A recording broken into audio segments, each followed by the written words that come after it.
नमस्कार। दृष्टि आईएएस के एडिटोरियल एनालिसिस में आज आपका एक लंबे समय बाद फिर से स्वागत है। मेरा नाम है नील। आज का संपादकीय इंडियन एक्सप्रेस अखबार से लिया गया है। शीर्षक है व्हेन चिप्स आर डाउन। देखेंगे इस भाषाई मुहावरे का अर्थ क्या है, यहां पर इसकी सार्थकता क्या है। लिखा है इसको विक्रम सिंह मेहता साहब ने, जो कि centre for economic and social progress से जुड़े रहे हैं। वो 1978 के चयनित आईएएस अफसर भी हैं। 1980 में रिजाइन कर दिए। बहुत सी तेल कंपनियों के साथ ये जुड़े रहे हैं। ये संपादकीय किस बात पे लिखा गया है कि जो सेमीकंडक्टर्स का क्राइसिस है, जिससे हम आप कई बार बीते महीनों में जिसके बारे में सुनते रहे हैं, वो सेमीकंडक्टर क्राइसिस जिसकी वजह से लोगों को गाड़ियों की डिलीवरी में देरी हुई, लैपटॉप्स के दाम बढ़ गए, मोबाइल के सप्लाई चेन में रुकावट आई, ये तमाम तरह की रुकावटें एक चीज से जुड़ी थी, वो था सेमीकंडक्टर का क्राइसिस। वो क्राइसिस शुरू क्यों हुआ? तो विद्वान कहते हैं कि कोविड जब आया तो कंपनीज ने माना कि डिमांड घटने वाली है, तो सेमीकंडक्टर या जिसको आम भाषा में चिप कहा जाता है, चिप की सप्लाई रोक दी गई। लेकिन जो पेंट अप डिमांड थी, पेंट अप डिमांड यानी इतने 1.5-2 वर्ष तक जो डिमांड नहीं आई, जैसे ही लॉकडाउन हटा, काम वापस शुरू हुआ, डिमांड अचानक से बढ़ गई, पेंट अप डिमांड आई, तो दुनिया में क्राइसिस आ गया, क्योंकि प्रोडक्शन रोक दिया गया था, खासतौर पे चिप्स का, और कुछ एक देशों की, कुछ एक इंडस्ट्रीज की उस पर मोनोपोली है। तो फिर उन कंपनीज पर, उन देशों पर सभी लोग आश्रित रहे और इसकी वजह से एक संकट आया। विक्रम मेहता साहब क्या कहते हैं इस संपादकीय में कि यह संकट बहुत कुछ उसी तरह का संकट है जिस तरह से तेल का संकट आया करता था। तेल का संकट किस तरह का था हमें और आपको शायद इतना बेहतर मालूम नहीं, हमने उसको देखा नहीं है, लेकिन इतिहास के विद्यार्थी जो हैं वो बताते हैं कि कई बार 1973 में, 1979 में कई बार इस तरह के तेल संकट आए। वो तेल संकट क्यों आए उन सब की हम बात करेंगे, बट ये चिप संकट उसी तरह का संकट है और ये सिमिलैरिटी वहां पर खत्म नहीं होती है चिप्स के संकट और तेल के संकट के बीच, बल्कि ये सिमिलैरिटी और भी स्तरों पर है। तो बहुत कुछ हम सीख सकते हैं तेल संकट से निपटने की सफलताओं और असफलताओं से, कि हमें सेमीकंडक्टर्स के संकट से या चिप के संकट से कैसे निकलना होगा, इसको कैसे नेविगेट करना होगा। तो संपादकीय मोटी मोटी इसी की बात करता है। एनालिसिस शुरू करते हैं। शुरुआत कैसे करते हैं मेहता साहब? वो कहते हैं कि भाई देखिए, भारत को अगर प्रगति की राह पर रहना है तो उसको 2 अड़चनें मुख्य तौर पर पार करनी होगी। इनके अनुसार वो 2 बड़ी अड़चनें हैं कि विश्व में तेल संकट और जो क्रिटिकल टेक्नोलॉजीज हैं, खास तौर पे जो इलेक्ट्रॉनिक्स के सेगमेंट में उभरती हुई टेक्नोलॉजीज हैं, उन तक एक्सेस, उन तक पहुंच पाने का संकट। अगर ये 2 संकट भारतीय अर्थव्यवस्था के सामने, राजनीति के सामने नहीं आते हैं, तो भारतीय अर्थव्यवस्था जिस गति से चल रही है वो तमाम नई नई ऊंचाइयां पाती रहेगी। लेकिन वो क्यों कह रहे हैं कि ये संकट आ सकते हैं, उसका वो जिक्र करते हुए कहते हैं कि उन्होंने हाल ही में क्रिस मिलर की एक किताब पढ़ी, चिप वॉर। इस किताब में कहा गया कि आधुनिक दुनिया, हम इंडस्ट्रियल रेवोल्यूशन के जिस फेज में रह रहे हैं, किस फेज में रह रहे हैं, हमने माना कि 18वीं शताब्दी के उत्तरार्ध में इंग्लैंड में इंडस्ट्रियल रेवोल्यूशन 1 शुरू होता है। स्टीम इंजन पर आधारित है, स्टीम एनर्जी पर आधारित है। उसके 100 बरस बाद बिजली के साथ और अमेरिका की अगुवाई में इंडस्ट्रियल रेवोल्यूशन 2 शुरू होता है। जनरेशन 2 का इंडस्ट्रियल रेवोल्यूशन उसको कहा जाता है। हम रेलवे इंजनों को आगे बढ़ते हुए देखते हैं, लाइट बल्ब को देखते हैं, इस तरह की चीजें। इसके भी 100 साल बाद कंप्यूटिंग के उदय के साथ, यानी 20वीं सदी के मध्य में 1950 के दशक के आसपास माना जाता है, कंप्यूटर्स के उदय के साथ तीसरा इंडस्ट्रियल रेवोल्यूशन शुरू होता है। तो इलेक्ट्रिक से इलेक्ट्रॉनिक तक हम बढ़ जाते हैं। इलेक्ट्रिक बिजली, इलेक्ट्रॉनिक, यानी कि अब चिप्स की तरफ, सेमीकंडक्टर्स की तरफ। चिप्स उसका सबसे आधुनिकतम रूप है, सेमीकंडक्टर चिप, लेकिन इसकी भी एक जर्नी रही। तो इंडस्ट्रियल रेवोल्यूशन के जिस फेज में हम हैं, वहां पर चिप्स या सेमीकंडक्टर्स की बहुत प्रासंगिकता है और उन तक, उन क्रिटिकल टेक्नोलॉजीज तक जिन देशों की पहुंच रहेगी, उनके विकास का रास्ता सुगम रहेगा। जिन तक पहुंच नहीं रहेगी उनका रास्ता दुर्गम हो जाएगा। तो इस किताब को पढ़ने के बाद मेहता साहब कहते हैं कि उन्होंने, क्योंकि वो खुद तेल इंडस्ट्रीज के साथ जुड़े रहे थे, 1980 में जब उन्होंने आईएएस से इस्तीफा दे दिया, उसके बाद वो इंडियन ऑयल के साथ जुड़े, उसके बाद शेल इंडस्ट्रीज जो दुनिया की सबसे बड़ी तेल कंपनियों में से एक है उनके साथ जुड़े। तो इस प्रकार इनके पास एक अच्छा खासा अनुभव है। ये कहते हैं कि मैंने पाया कि बहुत समानताएं हैं चिप इंडस्ट्री में या सेमीकंडक्टर इंडस्ट्री में और तेल के इंडस्ट्री में, और ये महत्वपूर्ण है जानना, ताकि हम जो सेमीकंडक्टर्स के डेवलपमेंट की आजकल बातें सुन रहे हैं, आपने भी सुना होगा एक प्रोडक्शन लिंक्ड इंसेंटिव स्कीम शुरू की गई सेमीकंडक्टर्स को बढ़ावा देने के लिए।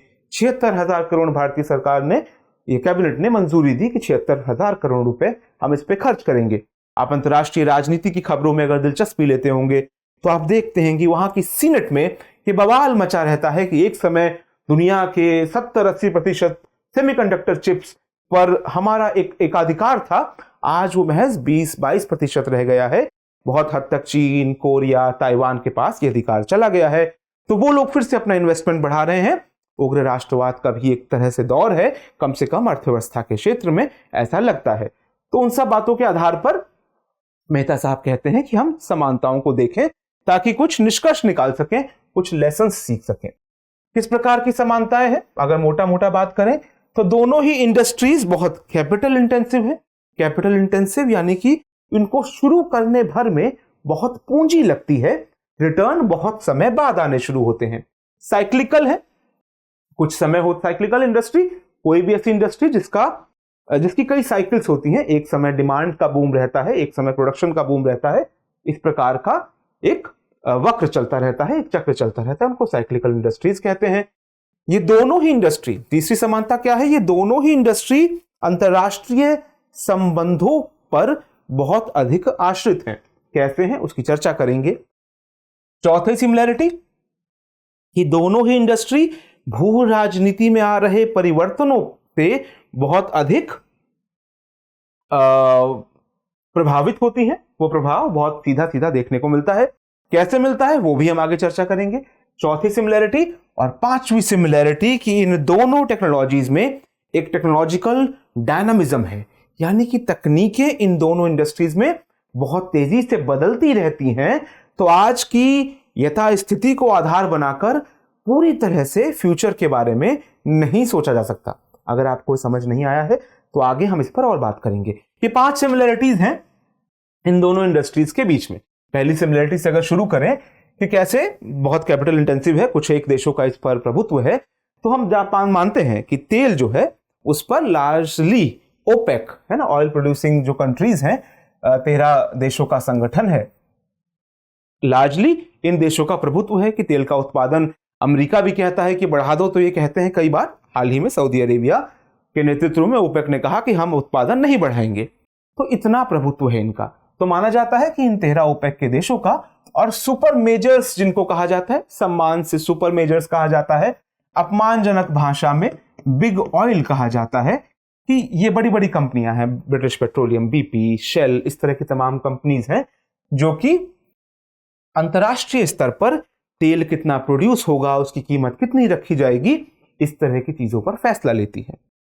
इसी के बरक्स सेमीकंडक्टर की बात करें तो वहां मामला और बिल्कुल कंडेंस्ड है। कैसे कंडेंस्ड है कि यहां तो फिर भी ये 13 देश हैं ओपेक में, ओपेक प्लस का भी एक मामला है, इसके अलावा सुपर मेजर कंपनीज भी हैं। सेमीकंडक्टर में कुछ एक देश और कुछ एक कंपनीज के पास ये पूरा वर्चस्व है। जैसे कि अमेरिका एक तो इसमें सबसे बड़ा निर्णायक भूमिका में रहने वाला मुल्क है सेमीकंडक्टर के बिजनेस में, यानी कि सेमीकंडक्टर पूरी दुनिया में कहीं भी प्रोड्यूस हुआ हो, कहीं भी डिजाइन हुआ हो, उसका कहीं ना कहीं कोई ना कोई लिंक अमेरिका से होता ही है, क्योंकि माना जाता है कि डिजाइन वाला जो पार्ट है उसमें अमेरिकन कंपनियों के पास मोनोपोली है, इसके पेटेंट राइट्स पर मोनोपोली है, उसके डिजाइन पे मोनोपोली है, उसके बाद वो बने कहीं भी। तो अमेरिका तो सबसे महत्वपूर्ण प्लेयर है ही, लेकिन इन चिप्स को चलाने के लिए, इन सेमीकंडक्टर चिप्स को चलाने के लिए सॉफ्टवेयर लगता है। वो सॉफ्टवेयर 3 अमेरिकी कंपनी बनाती हैं, कैडेंस, सिनॉप्सिस, मेंटोर। नाम महत्वपूर्ण नहीं है, सबसे महत्वपूर्ण सॉफ्टवेयर प्रोवाइडर कंपनीज यही 3 हैं। लेकिन इन चिप्स को बनाने के लिए जो मशीनरी बनती है वो ASML यानी कि एक डच कंपनी है, वो ये इक्विपमेंट बनाती है।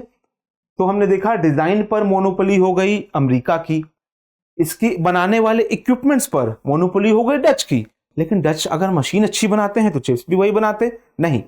चिप्स पर मोनोपोली है TSMC की, ताइवान की कंपनी है, ताइवान सेमीकंडक्टर कोऑपरेशन। तो ताइवान की ये कंपनी और इसके अलावा कोरिया की दो कंपनी सैमसंग और हाइनिक्स, ये तीनों कंपनियां मिलकर इनके पास प्रभुत्व है सेमीकंडक्टर बनाने को लेकर। तो हमने देखा डिजाइन, सॉफ्टवेयर, इसके अलावा इक्विपमेंट, और उसके बाद अंततः इनको मैन्युफैक्चर करने की कैपेसिटी ये कुछ एक देशों में सिमट गई है, अमेरिका, डच, कोरिया, वियतनाम। तो ये चार मुल्क ध्यान में आते हैं। आप पूछेंगे चीन कहां है? चीन का बहुत बड़ा रोल इसके असेंबलिंग में है, टेस्टिंग में है, उसका यहां जिक्र नहीं किया गया। लेकिन फिर भी ये देश इतने भी डिस्टेंट नहीं है, क्योंकि जैसे ये कंपनी है, डच कंपनी जो है, इसका अपना जो यूनिट है वो सैन डिएगो कैलिफोर्निया में है। इसी प्रकार से सैमसंग, हाइनिक्स और जो कोरियन कंपनी है, और TSMC जो कि ताइवान कंपनी है, इनको एक प्रकार से अमेरिकन मिलिट्री अलायंस का पार्ट माना जाता है। इनकी सुरक्षा की गारंटी, चाहे वो कोरिया हो, दक्षिण कोरिया हो, चाहे ताइवान हो, इनकी सुरक्षा की गारंटी जो है वो अमेरिका ने ले रखी है। तो इस प्रकार से अमेरिका का प्रभुत्व सेमीकंडक्टर इंडस्ट्री पर निर्णायक रूप से बहुत ज्यादा है।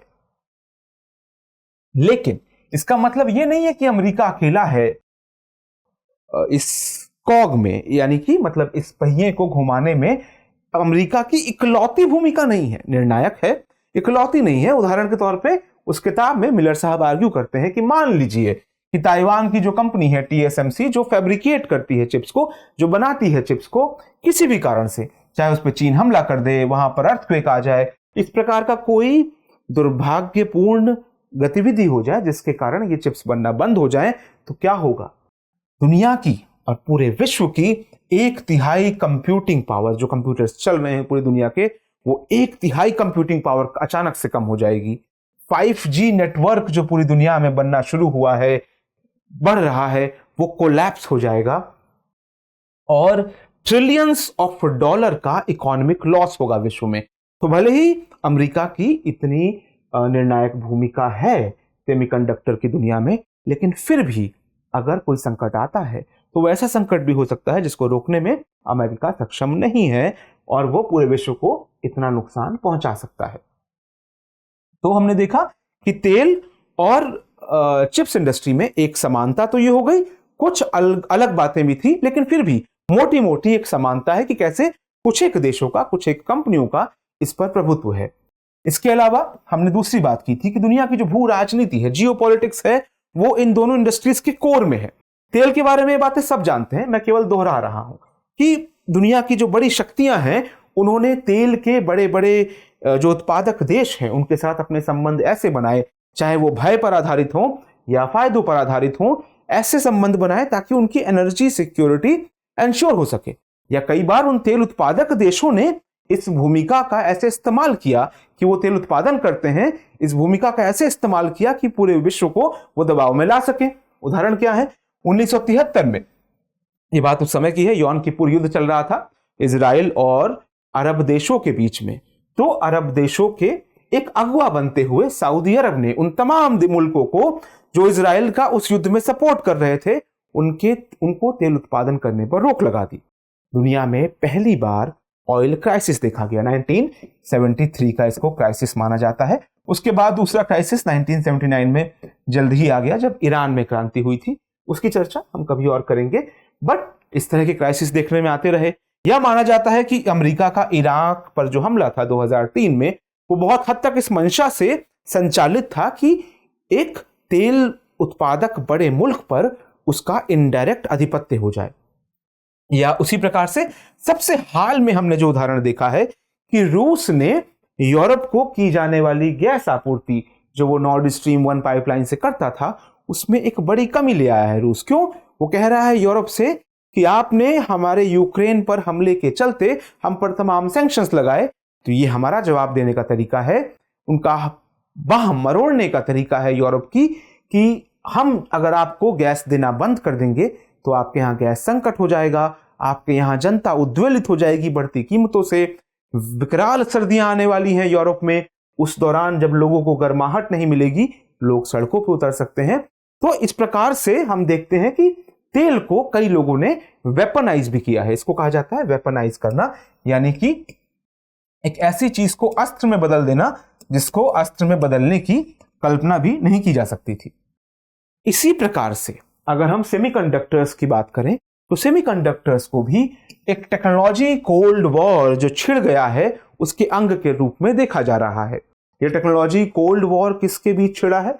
तो हम जानते हैं कि कोल्ड वॉर जो शब्दावली है ये यूज की जाती है कि द्वितीय विश्व युद्ध के बाद अमेरिका और तत्कालीन सोवियत संघ के बीच जो एक वैचारिक लड़ाई थी कि पूंजीवाद बनाम साम्यवाद की लड़ाई, जो फिर कई मुल्कों में असल लड़ाई में बदल गई, पूरी दुनिया स्फीयर्स में बट गई, अमेरिका को मानने वाले अमेरिका के समर्थक लोग या फिर तत्कालीन सोवियत संघ के समर्थक लोग। तो यहीं से कोल्ड वॉर की शुरुआत हुई। भारत जैसे कुछ मुल्क थे जिन्होंने नॉन अलायंस मूवमेंट चुना कि हम किसी के साथ भी नहीं जुड़ेंगे, बट मोटा मोटा विश्व के लिए इसे शीत युद्ध कहा गया।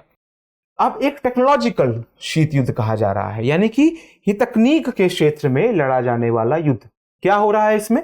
हाल ही में अमेरिका ने एक बिल पास कर चीन को किसी भी क्रिटिकल सेमीकंडक्टर टेक्नोलॉजी बनाने वाली मशीन या चिप्स देने पर रोक लगा दी। यानी अमेरिकी कंपनियां अब चीन के साथ सेमीकंडक्टर्स के दुनिया में, चिप्स की दुनिया में व्यापार नहीं कर सकती। इसके बदले में वहां चीन के राष्ट्रपति शी जिनपिंग ने कहा कि यह एक प्रकार से चीन पर हमला है और चीन अपनी पूरी ताकत से इसका जवाब देगा, चीन को रिजुविनेट करेंगे। तो वो अपनी लोकल इंडस्ट्रीज की सहायता से अमेरिका की इन सैंक्शंस की खिलाफत करने की कोशिश कर रहे हैं। लेकिन दिख साफ रहा है कि पूरी दुनिया फ्रेगमेंट हो रही है इस भू राजनीति की फॉल्ट लाइंस के आसपास। इसका मतलब यह हुआ कि जो भू राजनीति देशों के निर्णयों को निर्देशित कर रही है और अब दुनिया बंटने लगी है। ये बंटने वाली बात पर इतना ध्यान इसलिए भी जा रहा है क्योंकि मेहता साहब कहते हैं कि चाहे तेल हो चाहे सेमीकंडक्टर, उसका एक ग्लोबल फुटप्रिंट है। भले ही उसकी जो ओनरशिप है वो कुछ एक देशों के पास है, कुछ एक कंपनियों के पास है, लेकिन उसका एक ग्लोबल फुटप्रिंट है। खासतौर पे सेमीकंडक्टर की इंडस्ट्री की बात करें तो हमने देखा कि जहां डिजाइन की बात है उसकी बागडोर अमेरिका के हाथ में है सीधे, इक्विपमेंट की बात करें तो डच के हाथ में है, फैब्रिकेशन की बात करें तो वो ताइवान, कोरिया, इन दोनों देशों के पास में है, और टेस्टिंग और असेंबली की बात करें तो वो बागडोर चीन के हाथ में है। तो कई महाद्वीपों को लांघता हुआ ये इकोसिस्टम बना हुआ है सेमीकंडक्टर चिप्स का। अब इस चेन को एक देश में लाने की कोशिश, पूरी तरह से एक देश के अंतर्गत, एक देश की टेरिटरी, भूभाग के सीमा के भीतर लाने की कोशिश में कई समस्याएं आती हैं। बिलियंस ऑफ डॉलर का इन्वेस्टमेंट चाहिए, बट वो इन्वेस्टमेंट काफी नहीं है। आपको वो इंजीनियरिंग प्रिसीजन भी चाहिए जो वर्षों के अनुभव के बाद से आता है। आपको वो इंजीनियरिंग टैलेंट भी चाहिए जो वर्षों से, क्योंकि वो इंडस्ट्री वहां पे है तो आसपास की जगहों पर वो टैलेंट डेवलप हो गया होता है। ये समस्याएं आती हैं। अमेरिका कोशिश कर रहा है। अमेरिका ने हाल में एक और एक्ट पास किया, चिप्स एंड साइंस एक्ट। नाम महत्वपूर्ण नहीं है, देखिए कोशिश क्या कर रहा है। उसने $52 बिलियन यूएस डॉलर्स इस काम के लिए रखे हैं कि वो डोमेस्टिक चिप बनाने की इंडस्ट्री अपने यहां लगा सके। इंटेल ने भी इसी प्रकार से $20 बिलियन, इंटेल वहां की एक प्राइवेट कंपनी है, हम जानते हैं इंटेल इनसाइड, हम सुनते रहे, अपने कंप्यूटर्स पर चिपका हुआ देखते रहे हैं। एक बड़ी कंपनी है जो सेमीकंडक्टर की दुनिया में काम करती है, ऑपरेट करती है। उसने भी चिप्स बनाने के लिए अमेरिका में $20 बिलियन के निवेश का वायदा किया है, निवेश किया है। तो अब दिक्कत यह है कि ये प्रक्रियाएं कहां तक जाएंगी। जैसे कि गोल्डमैन सैक्स जो वहां की एक बड़ी कंपनी है और आर्थिक मुद्दों पर पत्र छापती रहती है, उसने एक पेपर छापा। उसमें क्या लिखा था कि जो ये हाई एंड सेमीकंडक्टर्स बन रहे हैं, सेमीकंडक्टर्स कई प्रकार के होते हैं, जो मेमोरी चिप्स हैं वो भी सेमीकंडक्टर हैं, जो लॉग चिप्स हैं जो सीपीयू का काम करती हैं वो भी सेमीकंडक्टर हैं। तकनीकी बातों में जाने की जरूरत नहीं है, कई तरह के सेमीकंडक्टर्स होते हैं, लेकिन जो हाई एंड सेमीकंडक्टर्स हैं उनको बनाने की जो कीमत है वो अमेरिका में 44% ज्यादा आएगी ताइवान और कोरिया के बनिस्पत। अब अगर इनकी कीमतें बढ़ेंगी अमेरिका में तो प्रोडक्ट्स महंगे होंगे, जो पैसा इनोवेशन में जाना था वो अब मैन्युफैक्चरिंग में जाएगा। तो इस प्रकार की तमाम समस्याएं आती हैं। आखिरी में एक एक और समानता बताते हुए मेहता साहब कहते हैं कि दोनों इंडस्ट्रीज में टेक्नोलॉजिकल चेंज बहुत ज्यादा होता है। उदाहरण के तौर पे मैं श्योर हूं कि जब आप बड़े हो रहे होंगे आपने सुना होगा कि एक समय के बाद तेल समाप्त हो जाएगा। ये जो हम अपने कस्बों में, गांवों में, छोटे शहरों में या बड़े शहरों में सुन रहे होते थे, इसको तकनीकी भाषा में पीक ऑयल थ्योरी कहा जाता है। कि बरसों से बात सुनी जा रही है, कुछ लोगों का मानना था 1970 के दशक में ही पीक ऑयल यानी तेल जितना हम निकाल सकते हैं धरती से उतना निकाल चुके होंगे, उसके बाद केवल गिरावट ही आती जाएगी। कुछ लोगों ने कहा कि 2000 के दशक में आएगा, कुछ लोगों ने कहा 2020 के दशक में आएगा। लेकिन ये प्रेडिक्शन बदलते क्यों रहे? वो प्रेडिक्शन करने वाले लोग गलत नहीं थे, बेवकूफ नहीं थे।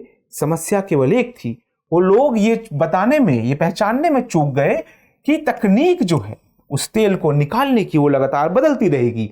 उस समय केवल जमीन से तेल निकाला जा रहा था, बाद में पता चला कि शेल रॉक से भी आप तेल निकाल सकते हैं। किस तरह के रॉक होते हैं ये महत्वपूर्ण नहीं है। तो अमेरिका में पूरी शेल ऑयल इंडस्ट्री खड़ी हो गई।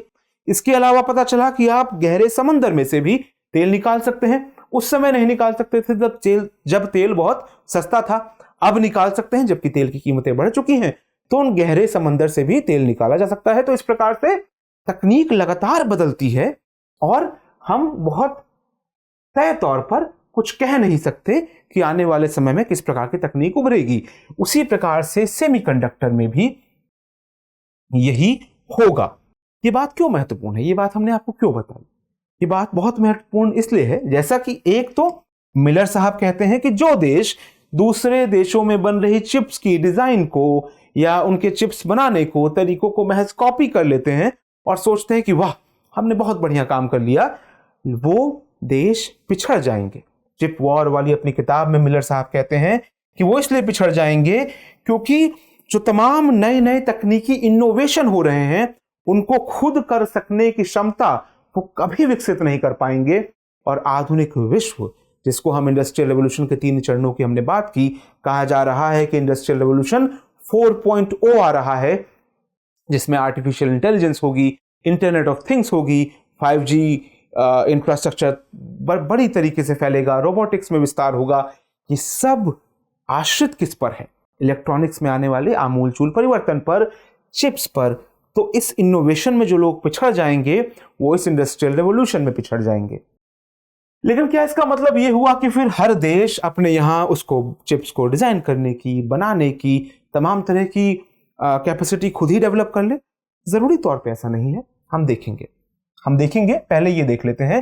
मेहता साहब कहते हैं कि भाई देखिए, देश ने बहुत कोशिश की कि वो अपने पेट्रोल पर जो उसकी डिपेंडेंस है, ऑयल इंपोर्ट की जो डिपेंडेंस है, कितनी है? माना जाता है कि पिछले वित्तीय वर्ष में हमने 119 बिलियन यूएस डॉलर्स का तेल जो था वो इंपोर्ट किया। अच्छा, हम ये चिप्स की बात कर रहे हैं तो यहीं पर ये भी जान लीजिए, माना जाता है कि अभी ये 24 बिलियन अमेरिकी डॉलर्स का बिजनेस है सेमीकंडक्टर चिप्स का। अलग अलग आंकड़ों के मुताबिक 2025 से 2030 तक हम इसमें 100 से 120 बिलियन यूएस डॉलर्स का, तो आप तेल से तुलना कर लीजिए कि 120 बिलियन डॉलर्स तक का इंपोर्ट बिल सेमीकंडक्टर चिप्स का होने वाला है। आपके फोन्स का होने वाला है, आपके हेडफोन्स में लगने वाले चिप्स का होने वाला है, आपके कंप्यूटर में, मेडिकल इंफ्रास्ट्रक्चर में, तमाम चीजों में चिप्स इस्तेमाल होते हैं। तो इतना बिल बढ़ने वाला है। बहरहाल हम बात कर रहे थे कि मेहता साहब कहते हैं कि भारत ने बहुत कोशिश की कि वो पेट्रोलियम पर अपनी डिपेंडेंस को, ऑयल इंपोर्ट बिल को कम करे।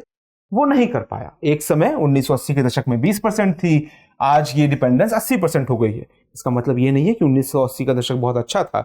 इसको ये मान के चलिए कि जब भारतीय अर्थव्यवस्था ग्रो की तो तेल की डिमांड बढ़ी, इस वजह से आज इंपोर्ट बिल बहुत बढ़ गया। चीजों को संदर्भ में देखने की आदत भी हमें इस प्रकार के एडिटोरियल्स देते हैं, आदत हमें सिखाते हैं। तो बहरहाल हमें क्या ध्यान रखना चाहिए इस पेट्रोलियम वाली कोशिश से, कि हमने कोशिश की थी कि इसका बिल ना बढ़ने दें लेकिन बढ़ ही गया। क्या ध्यान रखें? 2 तरीके। एक तो चिप नेशनलिज्म, तमाम तरह के राष्ट्रवादों का उदय हो रहा है। और चिप नेशनलिज्म क्या कहता है कि सारी चीजों को अपने मुल्क में डेवलप कर लो, चिप डिजाइनिंग की, चिप बनाने की, उनको असेंबल करने की, उनको टेस्ट करने की। तो ये चिप नेशनलिज्म सुनने में बहुत अच्छा लगता है, लेकिन हमने क्या कहा कि लगभग 76,000 करोड़ रुपए गवर्नमेंट ने, भारतीय सरकार ने पीएलआई में दिए हैं। और भी स्कीम्स हैं, डीएलएसआई, डिजाइन लिंक्ड इंसेंटिव स्कीम, उनकी चर्चा अभी हम नहीं कर रहे हैं। हम मोटी मोटी बात कर रहे हैं कि अगर इन रुपयों को आप डॉलर्स में सोचें तो अमेरिका के जो बिलियंस ऑफ डॉलर का इन्वेस्टमेंट है उसके मुकाबले ये बहुत कम है। इंटेल के जब 20-22 बिलियन डॉलर के इन्वेस्टमेंट के सामने भारतीय प्राइवेट कंपनियों के इन्वेस्टमेंट को सोचें तो वो भी फिर बहुत कम रह जाएगा। ये सारी बातें हम क्यों कर रहे हैं? कमतरी या बेहतरी बताने के लिए नहीं कर रहे हैं, ये बताने के लिए कर रहे हैं कि ये करना ना सिर्फ आर्थिक तौर पर मुश्किल है, इकोनॉमिकली कॉस्टली है, बल्कि टेक्नोलॉजिकली रिग्रेसिव भी हो जाएगा। जब आप किसी काम के किसी एक पार्ट पर फोकस करते हैं तो आप उस काम में दिन दोगुनी रात चौगुनी प्रगति करते हैं। लेकिन अगर आप सचमुच सब कुछ करना चाहते हैं तो maybe you will end up as, क्या कहते हैं उसे, jack of all trades and master of none. Master of 1 और 2 बनने की कोशिश ऐसे क्षेत्रों में ज्यादा फायदेमंद होती है। इस संपादकीय में मेहता साहब ये कह रहे हैं, यानी कि हमें इंटरनेशनल सप्लाई चेन से डीकपल नहीं होना है, हमें उससे हट नहीं जाना है। एक लाइसेंस कोटा राज में अपनी सेमीकंडक्टर इंडस्ट्रीज को बढ़ाना नहीं है, बल्कि दोयम दर्जे की चिप्स बनती रहें लेकिन देश में केवल वही इस्तेमाल हो, ये किसी को फायदा नहीं पहुंचाने वाला। बल्कि कोशिश क्या करनी है कि डीकपल नहीं करना है, कुछ एक क्षेत्रों में अपनी विशेषज्ञता को डेवलप करना है, वहीं दूसरी ओर ग्लोबल चेन के साथ भी जुड़े रहना है। और दूसरी बात क्या कि गवर्नमेंट का रोल मिनिमम होना चाहिए, मिनिमम कि आप फाइनेंशियली आसान बनाएं। कुछ देश बहुत आगे बढ़ चुके हैं तो अपनी कंपनियों को उनसे लड़ने लायक बनाने के लिए आपको बेसिक निवेश सरकार को करना होगा। तो सरकार फाइनेंशियल इनिशिएटिव दे, फाइनेंशियल सपोर्ट दे, उनका साथ दे, जहां जमीनें चाहिए, जो इस तरह के डील साइन करके अलग अलग मुल्कों के साथ आपको मशीनरी मंगवानी है, वहां सब पर सरकार साथ दे, इनोवेटिव इकोसिस्टम बनाने में सरकार साथ दे।